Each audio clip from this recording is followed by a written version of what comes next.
કે ગોપાલભાઈ આવો આવો પ્રશ્ન છે, ખેડૂતોનો પ્રશ્ન તમે ઉઠાવો તો તમને ખૂબ સારો ફાયદો થશે. મૂળ પ્રશ્ન એ કોનો માણસ છે એના કરતા મહત્વનો પ્રશ્ન એ છે કે એ જાગૃત ખેડૂત આગેવાન છે. 45 પ્રશ્નો ગોપાલભાઈ તમે સંકલન સમિતિમાં પૂછો છો કે ગોપાલભાઈ મને ખબર છે કે વિધાનસભામાં પ્રશ્ન પૂછવાના ન પૂછવાના, સંકલન સમિતિમાં પ્રશ્ન પૂછવાના ન પૂછવાના રૂપિયા મળે છે. તમને આમાં કેટલા રૂપિયા મળ્યા છે?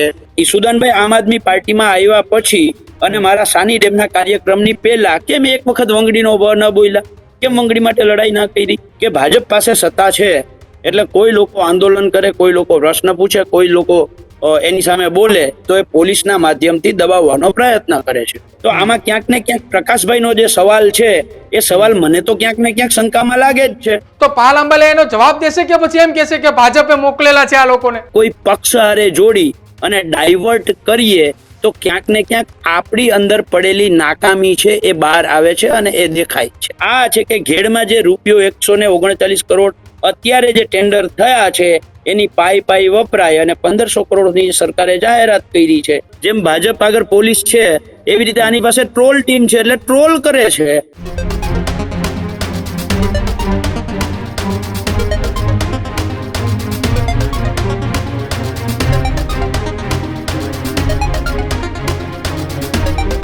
નમસ્કાર, વિશેષ રજૂઆત ગર્જનાદમાં આપનું સ્વાગત છે અને આપની સાથે હું છું પ્રદીપ. આજે ચર્ચા કરવી છે ગુજરાતની રાજનીતિની અંદર શું સવાલ કરવો એ કોઈ ગુનો છે અને સવાલ કર્યા પછી એના જવાબ આપવાના બદલે જવાબથી કેમ નેતાઓ ભાગી રહ્યા છે.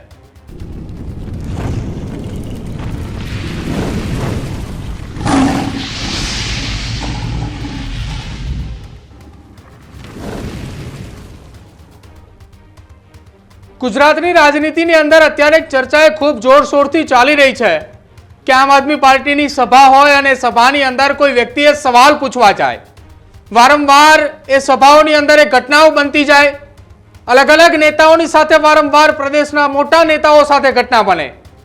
સૌથી પહેલા શરૂઆત એ ઈસુદાન ગઢવીની સભામાં મોરબીની અંદર ઘટના બની કે જ્યાં એક ચાલુ સભાની અંદર સવાલ પૂછ્યો અને આમ આદમી પાર્ટીના કાર્યકર્તાએ સવાલ પૂછનારને લાફો ઝીકી દીધો. ત્યારબાદ ફરી એક વખત ગોપાલ ઇટાલિયાની રાજકોટની સભામાં સવાલ પૂછાય છે અને ત્યારબાદ પ્રવીણ રામની સભામાં ફરી એકવાર 2 દિવસ બાદ પ્રવીણ રામની સભામાં સવાલ પૂછાય છે અને સવાલ એ હવે ગોપાલ ઇટાલિયાને પૂછાય છે. ગોપાલ ઇટાલિયાને સવાલ પૂછનાર એ વ્યક્તિ જેના ફોટા સોશિયલ મીડિયામાં ખૂબ વાયરલ થયા. એક તરફ એવી ચર્ચાઓ છે કે આ ટેકનોલોજીનો જમાનો છે ને તેની સાથે આ AI થી વાયરલ થયેલા ફોટા છે. જો કે બીજી તરફ એક કોંગ્રેસ અને આમ આદમી પાર્ટીએ બંને એકબીજાના વિરોધની અંદર અવારનવાર સાથે જોવા મળી રહી છે. ભલે પછી એ લોકસભાની ચૂંટણી રાણે ગઠબંધન હતું એટલે બધા એકબીજાને સારા લાગતા હતા, સારી વાતચીતો કરતા હતા, પરંતુ પ્રવીણ રામ અને ગોપાલ ઇટાલિયાને સવાલ પૂછનાર વ્યક્તિએ વારંવાર એક નામ લઈ રહ્યા હતા અને નામ હતું પાલ આંબલિયાનું. જોકે જે ઘેડ બચાવો પદયાત્રા પ્રવીણ રામ લઈને નીકળ્યા છે એની શરૂઆત તો પાલ આંબલિયાએ કરી હતી. એ વ્યક્તિએ કહ્યું અને ત્યાં બેઠેલા તમામ લોકોએ સ્વીકારી કે નહીં, ઘેડ બચાવવાની સૌથી પહેલા શરૂઆત જો તો કોઈએ કરી હોય તો એ પાલ આંબલિયાએ કરી હતી અને ફોટા પણ તેમની સાથે જે કોંગ્રેસના કાર્યકર્તા તરીકે હોય એ પ્રકારના ફોટા એ યુવકના વાયરલ થયા છે. આ તમામ એ પ્રશ્નો છે, તમામ એ સવાલોના જવાબ મેળવવા છે. એટલા માટે આજે વાતચીત કરવા માટે અને ગર્જનાદના આજે મહેમાન બન્યા છે પાલ આંબલિયા કે જેઓ એ કોંગ્રેસના કિસાન સેલના ગુજરાતના પ્રદેશના એ પ્રમુખ છે અને સાથે જ દ્વારકા જિલ્લાના પણ પ્રમુખ છે કોંગ્રેસના. સીધી જ વાત એ તેમની સાથે કરીશું. આજના આ તમામ એ સવાલોના જવાબો પણ તેમની પાસેથી મેળવીશું કે શું હકીકત હતી અને શું એ ઘટના બની હતી પ્રવીણ રામની એ સભાની અંદર કે જેના કારણે પાલ આંબલિયા સાથેના એ ફોટા સોશિયલ મીડિયામાં વાયરલ થયા. પાલભાઈ આપણી સાથે જોડાય છે. પાલભાઈ સ્વાગત છે પહેલા તો ન્યૂઝરૂમમાં આપનું. પાલભાઈ, પ્રવીણ રામ અને ગોપાલ ઇટાલિયાની સભામાં કોઈ એક વ્યક્તિ સવાલ પૂછે છે, નામ એ આખરે અંતમાં બધી કાર્યક્રમ કરતા ઘટનાઓ પૂરી થાય, સવાલ પૂછનાર વ્યક્તિએ પણ તમારું નામ 2 થી 3 વાર લીધું અને ત્યારબાદ ફોટા પણ તમારી સાથેના વાયરલ થયા. પ્રદીપ, તું હમણાં જયારે ઇન્ટ્રો આપતો હતો ત્યારે હું ફોટા જ શોધતો હતો. આ ફોટા ગુજરાતના તમામ પત્રકારો જે છે, આમાં જેટલા દેખાય છે ને 25-30 જણા, એ ગુજરાતના મોટા ભાગના પત્રકારો છે. તમે જો આમાં બધા જ એક સાથે અમે છીએ. બિલકુલ. નંબર 1, આ બધા પત્રકારોનો ફોટો મારી સાથે છે એટલે એ મારા માણસો છે. નંબર 1. નંબર 2, જો મારી સાથે ફોટો હોવાથી એ મારો માણસ થતો હોય તો હું તમને પ્રવીણ રામના મારી સાથેના 10 ફોટા મોકલું. ઈશુદાનભાઈ ગઢવીના મારી સાથેના 5 ફોટા મોકલું છું. રાજુભાઈ કરપડા, સાગરભાઈ રબારીના મારી સાથેના આમ શું કહેવાય, આલ્બમ આખો ભરાય એટલા ફોટા હું તમારી સાથે મોકલું છું. ગોપાલભાઈ ઇટાલિયાના ફોટા હું તમને મોકલું છું. સવાલ અહીંયા એ છે કે એને પ્રશ્ન શું કામ પૂછ્યો, અને પ્રકાશભાઈના મારી સાથે હોય, લાલજીભાઈ સાથે હોય, જિગ્નેશભાઈ સાથે હોય, એની સાથેના ફોટા શું કામ છે? પ્રકાશભાઈ જલ્લુ જે છે એ ખેડૂતો માટે જે માણસ લડે ને એમની સાથે એ માણસ ઊભો હોય. બરાબર છે. જ્યારે અત્યારે જે સ્ક્રીનમાં આ ફોટો આનંદભાઈ ચૌધરી હારેનો ફોટો છે, બરાબર છે. આ 3 દિવસ પહેલાની જ ઘટના છે. અમે ધંધુસર ગામમાં ગયા હતા લાલ પાણીના પ્રશ્ન માટે. અહીંયાથી અમને જે શિબિરમાં છીએ ત્યાંથી એક પાર્ટ હતો કે ત્યાં જઈ અને એનો અભ્યાસ કરવાનો. બરાબર છે. હવે એ લાલ પાણીના પ્રશ્ન અમે જ્યારે ગયા ત્યારે આમ આદમી પાર્ટીના અતુલભાઈ શેખડા અને હમીરભાઈ રામ ત્યારે એ પણ અમારી સાથે ત્યાં હતા. જો જોતો હોય તો એ ફોટો પણ હું તમને મોકલીશ. બરાબર છે. જે આ આનંદભાઈ હારેનો જ ફોટો છે ને, એ જ મીટિંગની વાત છે. એ જ મીટિંગની અંદર આમ આદમી પાર્ટીના અતુલ શેખડા અને હમીરભાઈ રામ પણ ત્યાં હતા, અને ભાજપના પણ ત્યાં પ્રશ્ન લાલ પાણીનો હતો. ત્યાં પક્ષનો પ્રશ્ન નહોતો. તો લાલ પાણીના પ્રશ્ને ભાજપમાં માનવાવાળા લોકો પણ ત્યાં હતા, કોંગ્રેસમાં માનવાવાળા પણ ત્યાં હતા, અને આમ આદમી પાર્ટીને માનવાવાળા પણ હતા. એટલે આ ખોટા બાબતની વાત થઈ. હવે મૂળ વાત રહી પ્રકાશભાઈ જલ્લુ. બરાબર છે. પ્રકાશભાઈ જલ્લુ જ્યારે વિસાવદર વિધાનસભાની ચૂંટણી ચાલુ થઈ, આ ચૂંટણી પહેલા જે આમ આદમી પાર્ટીના કોર્પોરેટરો સુરતથી જે આવ્યા હતા એમને રોકાવાની વ્યવસ્થા પ્રકાશભાઈ જલ્લુએ કરી છે. એ વિસાવદરની ચૂંટણી પહેલા જે સહકારી મંડળીનો પ્રશ્ન જે ગોપાલભાઈએ ઉઠાવ્યો, આ પ્રશ્નની આખી વિગત લઈ અને પ્રકાશભાઈ જલ્લુ એમની પાસે ગયા છે કે ગોપાલભાઈ આવો પ્રશ્ન છે, આ ખેડૂતોનો પ્રશ્ન તમે ઉઠાવો તો તમને ખૂબ સારો ફાયદો થશે. બરાબર છે. અને ઇવન વિસાવદરની ચૂંટણી વખતે મેં પ્રકાશભાઈ જલ્લુને ફોન કરીને કહ્યું હતું કે ભાઈ તું કોંગ્રેસની થાય એટલી મદદ કરને, કામ કરને, મનગે નહીં. ગોપાલભાઈ ખેડૂતોના મસીહા છે અને એના માટે અમારે આ કામ કરવાનું છે. બરાબર છે. આમાં પાલભાઈ તમે મને ક્યાંય કરતા ક્યાંય શરમાવશો નહીં. બરાબર છે. આ પ્રકાશભાઈ જલ્લુનો નંબર તમારે જોતો હોય તો હું તમને આપીશ. પ્રકાશભાઈ જલ્લુ અરે તમે પોતે આ ખુલાસો કરજો. પ્રકાશભાઈ ને તમે તમારી જ ચેનલ ઉપર આમંત્રણ આપજો અને પ્રકાશભાઈને તમે પોતે જ પૂછજો કે તમે વિધાનસભાની ચૂંટણીમાં કોને મદદ કરી. બરાબર છે. હવે જે માણસ ખેડૂતો માટે કોઈ લડતું હોય ત્યાં એની આર્થિક પરિસ્થિતિ તમને જોઈને આમ ખબર જ પડે છે કે કેવો છે એ. બરાબર છે. મોટરસાયકલ લઈને ફરતો માણસ છે અને તેમ છતાંય એને ખબર પડી અમે ન્યાય યાત્રા મોરબી વાળી કરીએ છીએ, તો એ મોરબીની ન્યાય યાત્રામાં પોતાની રીતે, અમે કોઈ આમંત્રણ નહોતું આપ્યું. બરાબર છે. પોતાની રીતે એ માણસ ત્યાં આવેલો છે.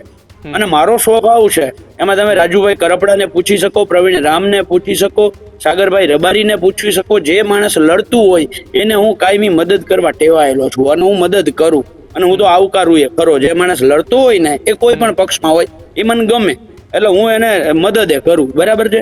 એના ભાગરૂપે અમે પ્રકાશભાઈ જ્યાં લડે ત્યાં અમે એને મદદે કરીએ છીએ. અને જ્યાં જુનાગઢમાં ખેડૂતનું આંદોલન હોય એમાં દરેક આંદોલનમાં પ્રકાશભાઈ મારી હારે રહ્યા છે, પણ એવું નથી હારે પ્રવીણભાઈ રામ હારે રહ્યા છે.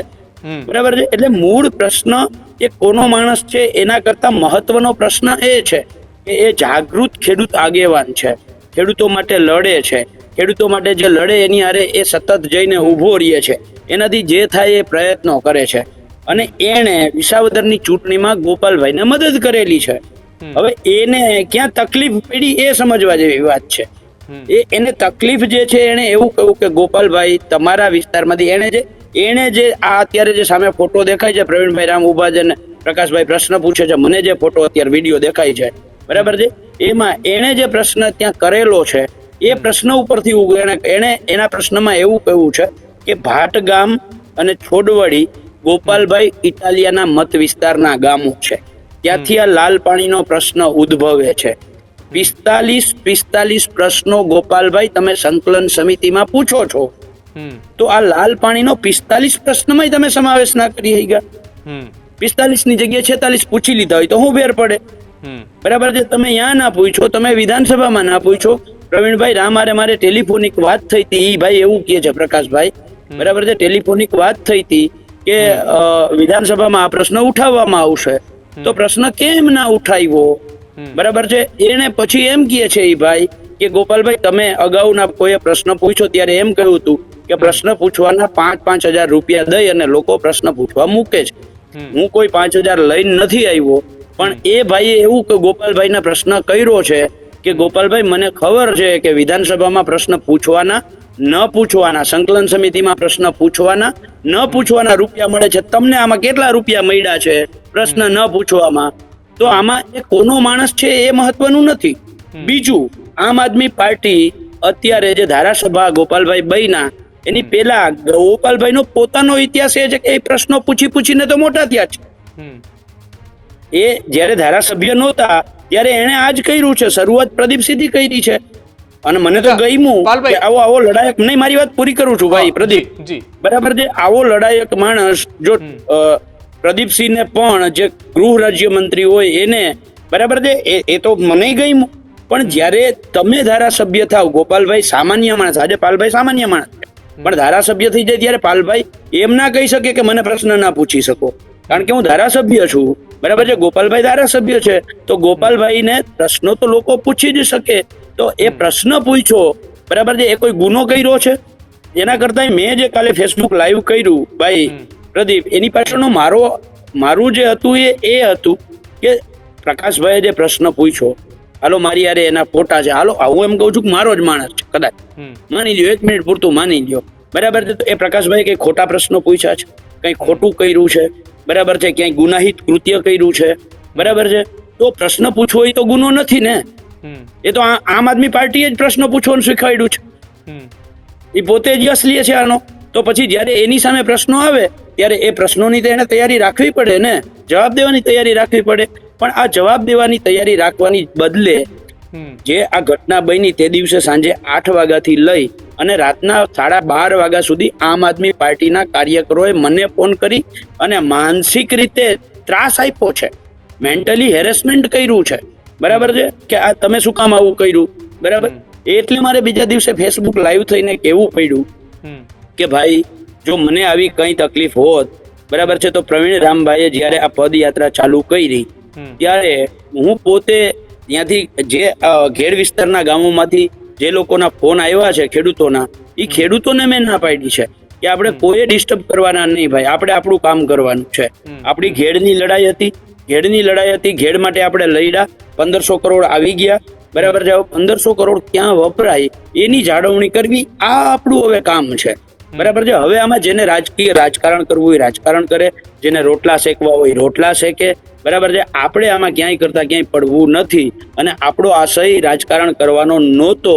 એટલા માટે તો આપણે સૌએ સાથે મળી અને તમામ રાજકીય પક્ષોને આમંત્રણ આપ્યું છે.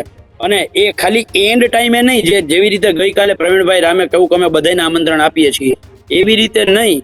એ ત્યાં જે આખી લડાઈ 25 ઓક્ટોબર અમે તારીખ નક્કી કરી અને એ તારીખ નક્કી કરતા રાજકોટમાં જ્યારે મિટિંગ કરી ત્યારે અમે બધાને કમ્યુનિસ્ટ પાર્ટીના આગેવાનોને અમે આમંત્રણ આપ્યું હતું, બરાબર છે. આમ આદમી પાર્ટીને આમંત્રણ આપ્યું હતું કે આવો આપણે સૌ સાથે મળીને લડાઈ કરીએ, બરાબર છે. જોયા જેવું એ છે કે આખી ઘેડની 125 ગામોની 2 વખત મુલાકાત કર્યા પછી, આખું પ્લેટફોર્મ ફાઉન્ડેશન ઊભું કર્યા પછી, બરાબર છે, માત્ર અને માત્ર સ્ટેજ આપવાની વાત હતી, તો ત્યારે મેં બધાને આમંત્રણ આપ્યું છે કે આવો આપણે સૌ સાથે મળીને લડાઈ કરીએ, બરાબર છે. અને એમાં ક્યાંય આ તો તમે આમ આદમી પાર્ટીના કેસ નાખી આખી પદયાત્રા પૂરી કરી લ્યો અને પછી છેલ્લા દિવસે એમ કહો કે હવે તમે આવો, તો એટલે આ તમે શું કહેવા માંગો છો?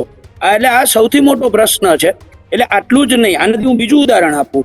દાખલા તરીકે પ્રદીપ, માણાવદર તાલુકાની અંદર આજથી 3-4 મહિના પહેલા જયારે પાક વીમો મંજૂર થયો, એ હાઈકોર્ટની લડાઈ અમે રતનસિંહ લડ્યા, એના ભાગરૂપે આવ્યો. એમાં દેના બેંક અને બેંક ઓફ બરોડાના જે બંને બેંકો મર્જ થઈ અને એના કારણે જે ખેડૂતોના પ્રશ્નો ઊભા થયા, બરાબર છે, એમાં સતત જુનાગઢ કલેક્ટર, જુનાગઢ નાયબ ખેતી નિયામક વિસ્તરણ, ખેતીવાડી અધિકારી આ બધેનો સતત ફોન કરી અને એ લોકોએ જ્યારે એવું કહ્યું કે 31 તારીખે પાક વીમો ખેડૂતોના ખાતામાં આવી જશે, જે આ દેના બેંક અને બેંક ઓફ બરોડા વાળા હતા બરાબર છે, એ નક્કી થઈ ગયું. પછી 31 તારીખે સુધીમાં થઈ જવાનું હતું, એટલે 20 તારીખે આમ આદમી પાર્ટીએ ભેગા થઈ અને બેંક ઓફ બરોડાને તાળાબંધીનો કાર્યક્રમ કર્યો, બરાબર છે. આ માત્ર અને માત્ર યશ લેવાની જ વાત છે, તેમ છતાં ત્યારે પણ હું એક શબ્દ નથી બોલ્યો.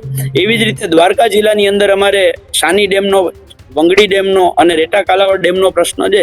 જિલ્લા પ્રમુખ તરીકે જ્યારે મેં જવાબદારી લીધી અને એનો શું કહેવાય પદગ્રહણ સમારોહ રાખ્યો સાની ડેમના કાંઠે, ત્યારે મેં 3 ડેમેથી લડવાની તૈયારી દેખાડી કે હું આ સાની ડેમ, રેટા કાલાવડ ડેમ અને વંગડી ડેમ માટે લડીશ. મેં ત્યાંથી જાહેર કર્યું હતું અને મારે જલ સત્યાગ્રહ કરવો પડશે, મારી તૈયારી છે, બરાબર છે. જેવું એવું ખબર પડી કે અમે વાહે રહી ગયા, તો વંગડી ડેમ છે એ ઈસુદાનભાઈ ગઢવીના પોતાના ગામનો ડેમ છે અને એના માટે જે તે સમયે મેં ખેડૂતોને ભેગા કરી અને ઈસુદાનભાઈ ત્યારે વીટીવી ના એન્કર હતા, બરાબર છે, ત્યારે મેં સવાલ ઉઠાવેલા છે, ત્યારે મેં ઈસુદાનભાઈ સામે ખેડૂતોને ભેગા કરીને બેસાડેલા છે. તો ઈસુદાનભાઈ આમ આદમી પાર્ટીમાં આવ્યા પછી અને મારા સાની ડેમના કાર્યક્રમની પહેલા કેમ એક વખત વંગડીનો ન બોલ્યા, કેમ વંગડી માટે લડાઈ ના કરી? જેવી મેં વંગડી ડેમની લડાઈ કરવાની જાહેરાત કરી તો પછી ત્યાં જલયજ્ઞ કરીને એ બધાના પનમાં ઇન્દિરા ગાંધી આવ્યા, ભગવાન જાણે તે બધું તમે બધાએ જોયું છે શું થયું છે. એનાથી આગળ નેશનલ હાઈવે નો જે પ્રશ્ન છે દ્વારકાનો, આ પ્રશ્નની લડાઈ હું, દેવુભાઈ ગઢવી, ગિરધરભાઈ વાઘેલા અમે લડ્યા છીએ. પણ જ્યારે એને એવું લાગ્યું કે અમે વાહે રહી ગયા એટલે ત્યાં જઈ અને પછી એને લડાઈ કરી. એટલે તેમ છતાંય આટલી ઘટનાઓ થવા છતાં સિંગલ સ્ટેટમેન્ટ મેં નથી આપ્યું. એક વખત મેં મીડિયામાં કે સોશિયલ મીડિયામાં સિંગલ મેસેજ પણ નથી કર્યો. પણ જ્યારે આ પ્રકાશભાઈ પ્રશ્ન પૂછે અને પ્રકાશભાઈના પ્રશ્ન પૂછવા પછી એ લોકો મારી ઉપર સોશિયલ મીડિયામાં જે હલાવવું હોય હલાવો, મને કોઈ વાંધો નથી, બરાબર છે. પણ મને ફોન કરીને, પર્સનલી ફોન કરીને હેરેસમેન્ટ કરો છો, એનો અર્થ આ હું એવું માનું છું અને લોકો પણ હવે સમજવા માંડ્યા છે કે ભાજપ પાસે સત્તા છે એટલે કોઈ લોકો આંદોલન કરે, કોઈ લોકો પ્રશ્ન પૂછે, કોઈ લોકો એની સામે બોલે તો એ પોલીસના માધ્યમથી દબાવવાનો પ્રયત્ન કરે છે. આમ આદમી પાર્ટી સત્તામાં નથી, એની પાસે પોલીસ નથી, બરાબર છે. એટલે એની પાસે પોલીસ જેવી સોશિયલ મીડિયાની અને આ લોકોને ટ્રોલ કરવાની અને લોકોને હેરેસમેન્ટ કરવાની એક આખી ટીમ છે, જે ફોન કરીને, જે સોશિયલ મીડિયામાં લોકોને ટ્રોલ કરે છે અને લોકોને ફોન કરી અને માનસિક રીતે ત્રાસ આપે છે. તો આ લોકો સત્તામાં આવે, જો અત્યારથી આવું કરે છે તો આ લોકો સત્તામાં આવશે ત્યારે શું નહીં કરે. આ એક અત્યારે લોકોમાં જે ચર્ચા થાય છે, આ ચર્ચા ખરેખર ક્યાંક ને ક્યાંક વ્યાજબી છે. પણ મારો સવાલ એ છે કે પ્રકાશભાઈનો જે પ્રશ્ન હતો, ગોપાલભાઈની વિધાનસભા વિસ્તારનો પ્રશ્ન હતો, ગોપાલભાઈએ 45 પ્રશ્નો જે પૂછ્યા એમાંથી સૌથી મોટો પ્રશ્ન, જે હું ગેરંટી સાથે કહું છું, આ લાલ પાણી છે એ 3 નદીઓના વાટે જે કેમિકલ યુક્ત પાણી જે ખેડૂતોના ખેતરોમાં જાય છે, બરાબર છે, એ ખેડૂતોના ખેતરોમાં એટલું નુકસાન કરે છે, લગભગ 240 ગામો આની અંદર આવી જાય છે, બરાબર છે. 20 થી 22 લાખ વસ્તી આનાથી, દાખલા તરીકે મજેવડી ગામ છે, મજેવડી ગામ, એમાં ઓછામાં ઓછા 1000 થી 1500 ચામડીના રોગો છે. જે ગામમાં ધંધુસરમાં અમે ગયા હતા, પાલભાઈ આ પાણી આવે છે ક્યાંથી? આ પાણી જેતપુરનો જે સાડીના કારખાનાઓ છે ને, એ કારખાનાઓ જે ભાટગામ અને છોડવડી ગામ છે, ત્યાં એના ધોવાના ઘાટો છે અને આ ઘાટો જે છે એ અને પ્રોસેસિંગ યુનિટો છે, આ યુનિટો ઉબેણ નદીની અંદર આ પાણી જે છે કેમિકલ વાળું એ ધોવાયા પછી ત્યાં જાય છે અને આ ઘાટો છે એ શું કહેવાય, છોડવડી ગામ હોય કે ભાટગામ હોય, આ બંને ભાઈ ગોપાલભાઈની વિધાનસભા વિસ્તારમાં આવે છે એવું પ્રકાશભાઈનું કહેવું છે. તો મારો સવાલ એ હતો કે આવડો મોટો પ્રશ્ન હોય અને ગોપાલભાઈ એ પ્રશ્ન જ ના પૂછે, જેના માટે મેં આજ તમારી ચેનલના ન્યૂઝ રૂમમાં જ અગાઉ કહ્યું હતું કે ત્યાંના લોકલ ધારાસભ્ય શ્રી આ સાડીના ઉદ્યોગોને, ડાઇંગ ઉદ્યોગોને, એના એસોસિએશનને પ્રોટેક્શન મની લઈ અને એમને પ્રોટેક્શન આપે છે. તો આમાં ક્યાંક ને ક્યાંક પ્રકાશભાઈનો જે સવાલ છે એ સવાલ મને તો ક્યાંક ને ક્યાંક શંકામાં લાગે જ છે, બરાબર છે. અને એટલે પ્રકાશભાઈએ જે ગોપાલભાઈ ઇટાલિયાને જીતાડવા મદદ કરી હતી, એ જ પ્રકાશભાઈ ગોપાલભાઈ ઇટાલિયા સામે પ્રશ્ન પૂછવા માટે મજબૂર થયા છે. અચ્છા પાલભાઈ, જાહેર જીવનની અંદર કોઈ વ્યક્તિ આવે છે, કોઈ વ્યક્તિ નેતા બને છે, શું એ વ્યક્તિને સવાલ કરવો, એ જાહેર જીવનની અંદર આવે, કોઈ બે ચાર આંદોલન કરે અથવા બે ચાર જગ્યા ઉપર હોદ્દા ધરાવતો હોય, પદ ધરાવે, અથવા કોઈ ચૂંટાયેલા પ્રતિનિધિ બને, એને કોઈ સવાલ પૂછે એટલે એવી વાત હોય કે વિપક્ષે મને સવાલ પૂછવા માટે મોકલે છે અથવા સત્તા પક્ષે મને સવાલ પૂછવા માટે મોકલે છે, અમને કેમ સવાલ પૂછો છો?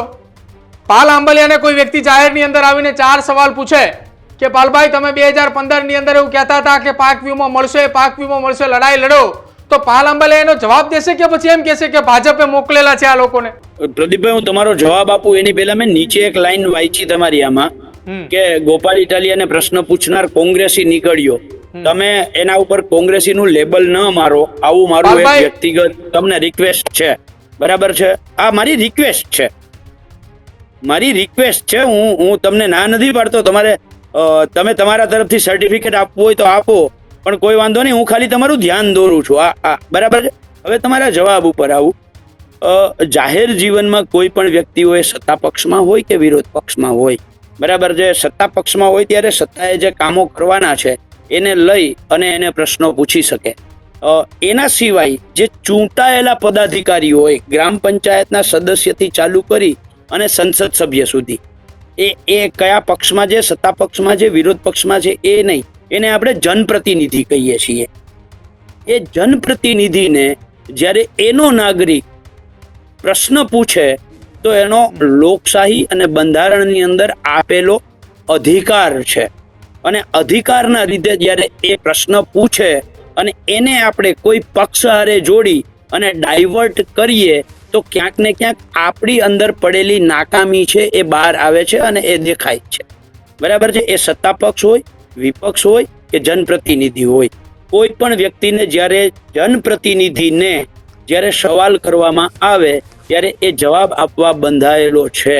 એ જવાબ ઉડાવ આપે, જવાબ ન આપે, એ એની મરજીની વાત છે. પણ લોકો જ્યારે પ્રશ્ન પૂછે તો પ્રશ્ન પૂછતા કોઈ એને રોકી શકે નહીં. અને પ્રશ્ન પૂછનારને તમે ટ્રોલ કરો, એ તમારી પાસે રહેલી સત્તા છે એનો તમારે જેવી રીતે ઉપયોગ કરવો હોય એ ઉપયોગ કરી શકે, બરાબર છે. પણ મારે આજે અત્યારે બીજું એક તમારું ધ્યાન દોરવું છે, અને ન્યૂઝ રૂમના માધ્યમથી માનનીય ધારાસભ્ય શ્રી ગોપાલભાઈ ઇટાલિયાનું ધ્યાન દોરવું છે. જાંબુથરા કે જાંબુથાળા એવું ગામ છે, જે ગામ ગીરમાં આવે છે, વિસાવદર વિધાનસભામાં આવે છે.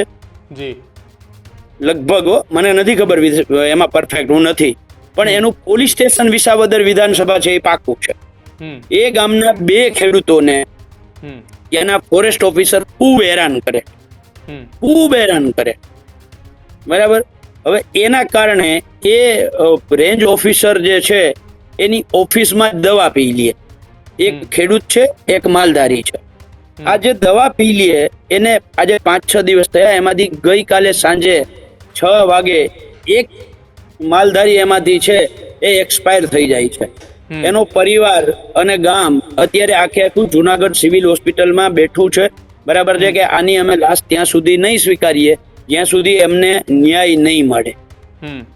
તો સવાલ એ છે કે ચૂંટાયેલા જનપ્રતિનિધિ તરીકે ગોપાલભાઈએ ત્યાં વિસાવદર પોલીસ સ્ટેશન હોય, રેન્જ ફોરેસ્ટ ઓફિસર હોય કે અત્યારે અહીંયા હોસ્પિટલ હોય, ત્યાં રહેવું જોઈએ, ત્યાં જવું જોઈએ કે ન જવું જોઈએ, બરાબર છે. આજે 5-6 દિવસ થઈ ગયા છે. અત્યારે હું એમને મળીને આવ્યો છું. હું અહીંયા શિબિરમાં છું.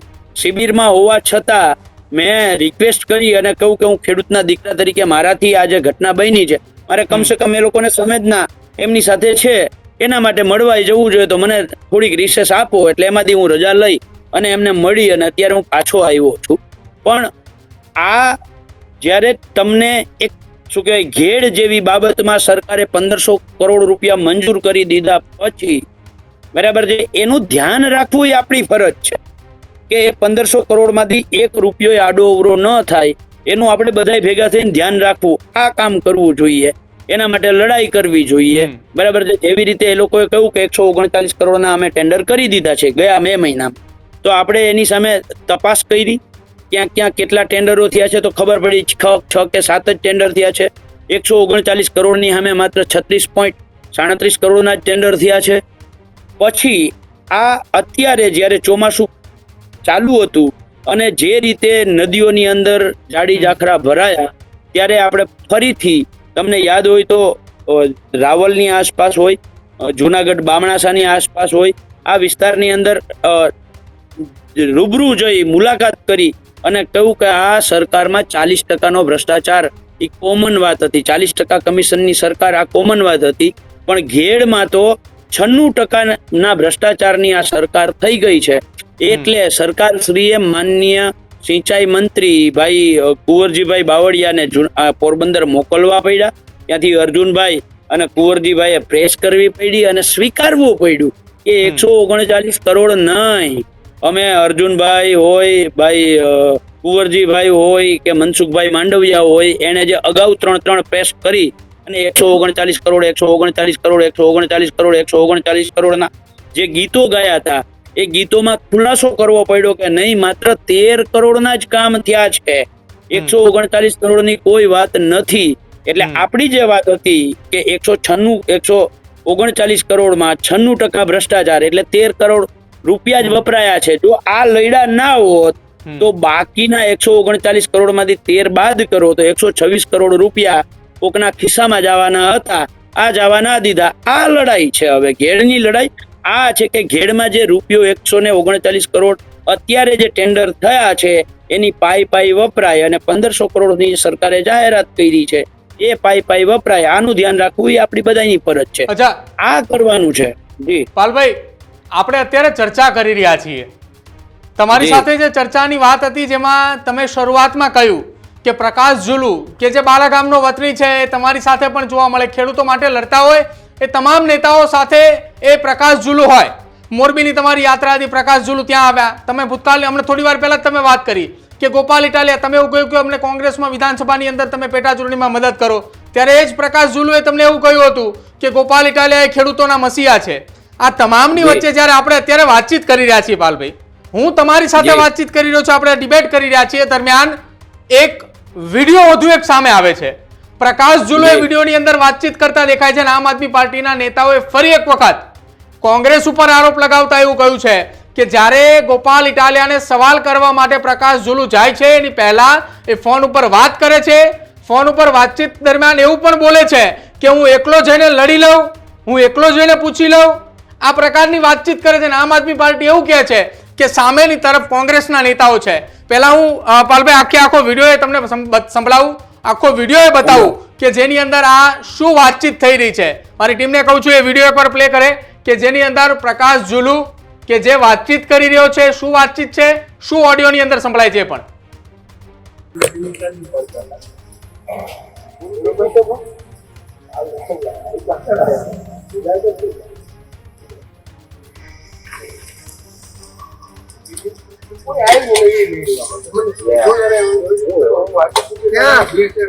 બોલો ભાઈ કે હું એવો પાછળ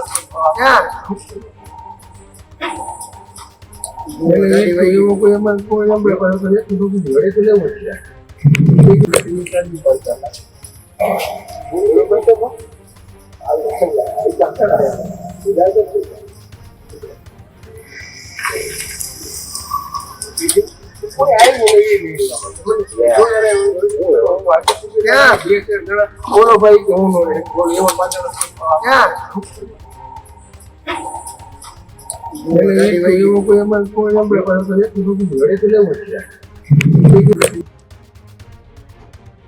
પાલભાઈ, આ જે વિડીયો તો એની અંદર અવાજ થોડો તમને નહીં સંભળાયો હોય, પણ આમ આદમી પાર્ટીની ટીમ દ્વારા આખો આ વિડીયો સોશિયલ મીડિયામાં અત્યારે મોકલવામાં આવી રહ્યો છે.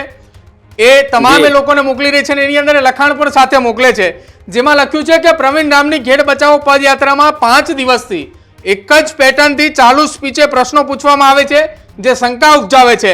અને જે પ્રકાશ ઝુલુની વાત છે એ સીધું આમ આદમી પાર્ટી એવું કહે છે કે આ કોંગ્રેસના કાર્યકર છે. પેલા તો આ વિડીયોમાં તમે જે કહો છો કે એ ભાઈ એમ કહે છે કે હું એકલો જઈને લડી લઉં, હમ બરાબર છે. આ તમારા જે શબ્દો છે હું એવું માનું છું કે તમે સાંભળ્યો જ હશે એટલે તમે આવું કહો છો. એમાં હું સાંભળ્યો પણ ના નથી છે પાડતો. પાલભાઈ એક મિનિટ, સાંભળ્યો પણ છે ને હું આપને બતાવીશ કે જે આમ આદમી ના. પાર્ટી ઓફિશિયલ જે મેસેજ મોકલો ને એમાં પણ લખેલું જ છે આ. અરે હું એમ કહું છું કોઈ વાંધો નહીં. બિલકુલ. બરાબર છે. હવે એકલો જઈને લડી લઉં એટલે ક્યાં એકલા જઈને લડી લેવાની વાત છે? પેલા નંબર 1 હમ એમાં એવું કહે છે કે હું સભામાં જઈને એકલો લડી લઉં, આવું કંઈક કહે છે. હમ માત્ર ના, ને માત્ર અને માત્ર એકલો જઈને લડી લઉં છું. બરાબર છે. આવો વિડીયો અને એ વિડીયો માની લ્યો કે આ વિડીયો ઉતાર્યો, આ વિડીયો કોણે ઉતાર્યો હશે? ત્યારે કઈ આમ આદમી પાર્ટી વાળા ત્યાં હશે કોઈ? હમ બરાબર છે. આગળનો કોક એનો વિડીયો હશે જે સોશિયલ મીડિયામાં ક્યાંક મૂક્યો હશે અને એમાંથી આટલું ક્રોપ કટિંગ કરી અને આ વિડીયો એને વાયરલ કર્યો છે. હમ બરાબર છે. બાકી જે માણસ લડાઈ કરવા જાય એ કઈ ઢંઢેરો પીટાવીને જવાનો છે? હમ બરાબર છે. કેવી વાત કરે છે? લોકોને મૂર્ખ બનાવવામાં ભાજપથી એ આમ આદમી પાર્ટી ક્યાંક 4 ગણી ચડિયાતી હોય. બરાબર છે. લોકોને દબાવવામાં, માનસિક રીતે ટ્રોલ કરવામાં, ટેન્શન દેવામાં, જેમ ભાજપ આગળ પોલીસ છે એવી રીતે આની પાસે ટ્રોલ ટીમ છે એટલે ટ્રોલ કરે છે. બરાબર છે. પણ મારો સવાલ એ છે કે આ જ વિડીયો જો એમની પાસે હોય તો બરાબર છે આખો મૂકો ને, આટલો જ શું કામ મૂકો છો? હમ આખો વિડીયો મૂકો ને. હમ આટલો જ વિડીયો શું કામ મૂક્યો? આગળનો ને પાછળનો કટ કરીને શું કામ મૂકવામાં આવ્યો? હમ અને બીજું તમે કહ્યું કે આ આખી ઘેડની અંદર બરાબર છે સેમ સવાલો આવ્યા. હમ બરાબર છે. તો એના ઉપરથી સમજવું જોઈએ કે ઘેડ માટે લડાઈ કોણે કરી છે. હમ બરાબર છે. હું કહું છું ને, મેં કહ્યું ને, મેં મારું ફેસબુક લાઈવ છે એમાંય કહ્યું છે, ગઈકાલે 2-3 ચેનલોમાં ડિબેટ કરી એમાંય મેં કહ્યું છે. બરાબર છે. એ મને લોકોએ ફોન કરીને એમ કહ્યું કે અમે આ જે છે પાલભાઈ મહેનત આપણા બધાયની છે, ઘેડ વિકાસ સમિતિની છે. બરાબર છે. અને અત્યારે આ યશ લેવા નીકળ્યા છે તો આમાં શું કરવું? તો મેં એમ કહ્યું કાંઈ વાંધો નહીં, એને જે કરવું હોય એ કરવા દો. હમ બરાબર છે. આ મેં કહ્યું જ છે. હમ બરાબર છે. અને માની લ્યો ડિસ્ટર્બ જ કરવા હોત તો પેલા દિવસથી ના કર્યા હોત. હમ અને ડિસ્ટર્બ જ કરવા તો પ્રકાશ જલુને શું કામ મોકલું? હું પોતે જઈને બાલા ગામમાં જઈને ઉભો ના રહી જાઉં? અથવા તો જે દિવસે પ્રવીણભાઈ રામે પદયાત્રા ચાલુ કરી તે દિવસે ત્યાં જઈને ઉભો ના રહી જાઉં કે ભાઈ તમારો ફાળો હું કયો હાલો? હમ હું આ ના કરી શકું? હમ જો હું પ્રકાશ જલુને મારા કહેવાથી મોકલી શકતો માની લ્યો કે હમ બરાબર છે, તો હું ત્યાં પ્રવીણ રામની પદયાત્રામાં જઈ અને માથે આવીને હું પોતે ઉભો ના રહી જઈ શકું? હમ મેં તો લોકોને રોક્યા છે કે આપણે ડિસ્ટર્બ નથી કરવા. એને જે કરવું એ કરવા દો. આપણે આપણું કામ કર્યું છે ને, ઘેડના લોકોને ખબર છે ને, બરાબર છે, દુનિયાને ખબર છે કે ઘેડ માટે સતત સળંગ બરાબર સાતત્યપૂર્ણ જ્યારથી ચાલુ કર્યું ત્યારથી પરિણામ હજી નથી આવ્યું. આ પરિણામ કહેવાય જ નહીં. 1500 કરોડ રૂપિયા મંજૂર થયા, પરિણામ નથી. એનો પૂરો અમલ થાય અને ઘેડમાંથી આ મુક્તિ મળે ત્યારે આનો અંત આવશે. ને ત્યાં સુધી પાલાંબલિયા લડવાનો જ છે. વચ્ચે જેને આવીને રોટલા શેકીને વયું જવું હોય વેચી વયું જાય, જેને પદયાત્રા કરીને વયું જવું હોય વયું જાય, જેને રાજકારણ કરીને જતું રહેવું હોય જતું રહીએ. અને સૌથી મોટી વાત, આખી ઘેડની પદયાત્રા પ્રવીણભાઈ રામે કરી, એની સાથેની જેટલા ટીમમાં લોકો હતા એમાંથી કોઈએ એમ નહીં કહ્યું હોય કે તમારે મત જ્યાં દેવા હોય ત્યાં દેજો. હમ એમાંથી કોઈએ એમ નહીં કહ્યું કે અમે આ ચૂંટણી લડવા નહીં આવીએ. હમ પાલ આંબલિયાએ ઘેડના 2 વખત ઘેડનો જે આખો પ્રવાસ કર્યો ને, એમાં દરેક ગામનો વિડીયો તમે ચેક કરી લ્યો. એમાં એમ કહું ચૂંટણી આવે ને ત્યારે તમારે જ્યાં મત દેવા હોય ત્યાં દેજો. હું પાલ આંબલિયા આવીને એમ કહું ને કે આને મત દેજો તો એ તમારી ઈચ્છા થાય ને ત્યાં મત દેજો, પણ તમારો પ્રશ્ન છે એના માટે તમે લડવા બહાર નીકળો. હમ આ પેલા ગજવું જોઈએ લોકોના માટે લડવા માટે કે તમારી પાર્ટી તમને ક્યાંક દંડિત તો નહીં કરે ને આવું કહેવાથી. બરાબર છે. આ ગજા સાથે, આ કલેજા સાથે, અને મને મારી પાર્ટી ઉપર વિશ્વાસ છે, મારા નેતા ઉપર વિશ્વાસ છે. એ એમ કે છે કે લોકોનું કામ કરો તમે. બરાબર છે. ચૂંટણી હારીએ જીતીએ ભૂલી જાઓ. રાહુલ ગાંધીજીએ હમણાં પાછું અમને એ જ કહ્યું. બરાબર છે. આ ઘેડ વિસ્તારની અંદર ગામે ગામ મેં જઈને આ કહ્યું છે કે ચૂંટણી હારીએ જીતીએ એની કોઈ જરૂર નથી. બરાબર છે. તમને ઈચ્છા થાય ત્યાં મત દેજો. મેં નામ જોગ હું તમને કહું, ત્યાંના લોકલ દાખલા તરીકે ભીમભાઈ કુતિયાણામાં ફર્યો ત્યારે ભીમભાઈ મોડેદરા મારી સાથે હતા. બરાબર છે. અહીંયા જયારે ઘેડમાં ફર્યો ત્યારે મહેશભાઈ ને એ લોકો મારી હારે હતા. મહેશભાઈ કરંગિયા, આશીષ પીઠિયા. મેં એવું કહ્યું કે આ મહેશભાઈ તાલુકા પંચાયત કે જિલ્લા પંચાયત લડે અને હું આવીને એમ કહું કે આ મહેશભાઈ મત દેજો, તોય તમારી મરજી થાય ને તો મત દેજો. બાકી ઘેડનું માટે લડ્યો છું એટલે મહેશભાઈ મત દેજો એવું ના કરતા. આવું હું કહીને આવ્યો છું, બરાબર છે. અને સૌથી મોટી વાત 25 ઓક્ટોબર 2024 ના દિવસે જયારે 10-15 હજાર ખેડૂતો ભેગા થયા, બરાબર છે, ત્યારે મેં એ જાહેર મંચ ઉપરથી કહ્યું હતું કે હું કેશોદમાં કોઈ દિવસ વિધાનસભા ચૂંટણી લડવા આવવાનો નથી, મારે આ ઘેરમાં રાજકારણ કરવું નથી, બરાબર છે. હું છાતી ઠોકીને કહું છું, આમ આદમી પાર્ટીની 18 કે 19 તારીખે જે મીટિંગ છે મોટી, એની અંદર આમ આદમીના પાર્ટી તમામ નેતાઓ અહીંયા જાહેરમાં કીએ જોઈએ કે અમે અહીંયા કોઈ ચૂંટણી લડવા આવવાના નથી. છે તાકાતા, છે ગજુઆ, છે હિંમતા, કરીને બતાવો તો અમે માનીએ કે તમે રાજકારણ નથી કરતા, ઘેડના વિસ્તાર માટે તમે લડો છો. આ પાલ આંબલિયાએ જાહેરમાં કહ્યું છે ને, એના 10,000 ખેડૂતો સાક્ષી છે. અને આમ આદમી પાર્ટીના પ્રદેશ પ્રમુખ ઈશુદાન ગઢવીએ ત્યારે મને એવું કહ્યું હતું કે પાલભાઈ આવું ન કરાય, ભવિષ્યમાં કોઈક દિવસ અહીંયા ચૂંટણી લડવા આવવાનું થાય. તો મેં ઈશુદાનભાઈને જવાબ આપ્યો હતો કે પાર્ટી કદાચ મને દબાણ કરીને એમ કે કેશોદ જ લડવાની છે, બીજે ક્યાંય લડવાની જ નથી, તો હું ઘરે બેસવાનું પસંદ કરીશ, કેશોદ વિધાનસભા લડવા નહીં આપું. અહીંયા મેં વચન આપ્યું છે અને એ વચનનું 100% પાલન કરીશ. આ હિંમત છે આમ આદમી પાર્ટીના એક પણ નેતાની. તો અહીંયા જાહેરમાં આમ આદમી પાર્ટીના નેતા હમણાં ભેગા થવાના છે, ત્યારે ઘેડના લોકોને વચન આપે કે અમે અહીંયા મંચ ઉપર જેટલા લોકો છીએ એમાંથી એક પણ અહીંયા વિધાનસભા લડવા આવવાના નથી, અમે માત્ર ઘેડના લોકો માટે કામ કરવા આવ્યા છીએ, બરાબર છે. આ કરીને બતાવે તો અમે માનીએ. બિલકુલ પાલભાઈ, આભાર જોડાવા બદલ. કેમ કે ચર્ચા એ ગુજરાતની રાજનીતિમાં અને ખાસ એ સૌરાષ્ટ્રની અંદર ચર્ચાનો વિષય હતો કે શું જે ફોટો એ સોશિયલ મીડિયામાં વાયરલ થઈ રહ્યો છે એ વ્યક્તિ કોંગ્રેસનો કાર્યકર છે કે કેમ, તેને લઈને ચર્ચાઓ ચાલતી હતી. પરંતુ રાજનીતિની અંદર તમે જ્યારે એ આવો છો, તમે જાહેર જીવનની અંદર તમે જ્યારે આવો છો, ત્યારે તમારે એ તમામ સવાલોના જવાબ દેવાની તમારે તાકાત રાખવી જોઈએ. જ્યારે તમને કોઈ સવાલ પૂછવા આવે ત્યારે તમે એમ કહો કે આ રાજકીય પાર્ટી સાથે જોડાયેલો છે, આ વ્યક્તિ સામેની રાજકીય પાર્ટી સાથે જોડાયેલો છે, એ તમે ડાયરેક્ટ નક્કી ના કરી શકો. અને તમે એના જૂના ફોટા પણ વાયરલ કરી તમે નક્કી ના કરી શકો કે આ કઈ રાજકીય પાર્ટી સાથે જોડાયેલો છે. એક તરફ આમ આદમી પાર્ટીની ટીમોએ ફોટા વાયરલ કરી રહી છે કે જેમાં કોંગ્રેસના દિગ્ગજ નેતાઓ એ પ્રકાશ જુલુ સાથે છે કે જેને ગોપાલ ઇટાલિયાને સવાલ પૂછ્યો લાલ પાણી મામલે. જો હકીકત છે, વાસ્તવિક છે, ગામની અંદર લાલ પાણીની સમસ્યા છે, તો ગોપાલ ઇટાલિયાએ લાલ પાણીના સવાલ મામલે જવાબ આપવો જોઈએ. કેમ એમને જવાબ આપવાનું ટાળ્યું? બીજી વાત, જો એ વ્યક્તિએ કોંગ્રેસના કાર્યકર્તા સાથેના ફોટા વાયરલ થયા છે, તો પાલ આંબલિયાએ અત્યારે કહ્યું કે પ્રકાશ જુલુએ અમારી સાથે ટેલિફોનિક વાતચીતમાં એવું પણ કહ્યું હતું કે ગોપાલ ઇટાલિયા એ ખેડૂતોના મસીહા છે, એ અહીંયા જીતવાના છે, અહીંયા લડવાના છે, એટલા માટે અમે તેમને સમર્થન આપીએ છીએ.